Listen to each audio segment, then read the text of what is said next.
Hello guys, അപ്പോൾ നമ്മുടെ exams ഒക്കെ വന്നല്ലോ. അങ്ങനെ ഞാൻ ഇപ്പോഴാണൊന്ന് പഠിച്ചു തുടങ്ങുന്നത്.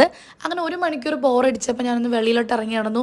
വെയിൽ കാരണം അതേ ഫോഴ്സിൽ തിരിച്ച് വിശപ്പെന്ന് പറഞ്ഞാൽ അടുക്കളയിലോട്ട് വന്നു. അപ്പോൾ നമ്മുടെ വീട്ടിൽ നിന്ന് കുറച്ച് കരിവേപ്പില നല്ല കഴുകി മീൻകറിക്കകത്ത് ഇട്ടുകൊണ്ടിരിക്കുകയായിരുന്നു. ചോറായിട്ടില്ല, മീൻകറി തിളയ്ക്കുന്നേ ഉള്ളൂ. പിന്നെ ഞാൻ വിചാരിച്ചു പിന്നെ ഇന്നൊക്കെ ഉണ്ടെന്നുള്ളത് നിങ്ങൾക്ക് കാണിച്ചു തരാനുള്ളൂ. ഞാൻ എല്ലാം ഷൂട്ട് ചെയ്തു. സോ ഇനി എൻ്റെ ഫേവറേറ്റ് ആയിട്ടുള്ള ചെറുപയർ തോരനുണ്ട് ഗൈസ്.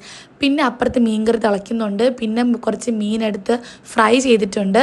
അത് കഴിഞ്ഞ് ചോറാണ് റെഡി ആവാത്തത്. ചോറ് റെഡി ആയാലേ എല്ലാം ശരിയാവത്തുള്ളൂ. അങ്ങനെ ഉമ്മ എനിക്ക് കാണിച്ചു തന്നു. ഇന്നലെ 3 പാവയ്ക്ക നമ്മുടെ വീട്ടിൽ തന്നെ ഉണ്ടായതാണ്. ഉമ്മയ്ക്ക് ഭയങ്കര സന്തോഷമായി. എനിക്ക് വിശപ്പ് കാരണം വീണ്ടും ഞാൻ പോയി കുറച്ച് വാട്ടർമെലൻ എടുത്ത് കഴിച്ചു. വാട്ടർമെലൻ കഴിച്ചിട്ടും ചോറാവാത്തതുകൊണ്ട് വീണ്ടും ഞാൻ പഠിക്കാൻ പോയി. തെർമോഡൈനാമിക്സ് ആണ്. അയ്യോ, അതിനെപ്പറ്റി ഓർക്കണ്ട. അങ്ങനെ കുറച്ച് നേരം കഴിഞ്ഞ് ചോറായി.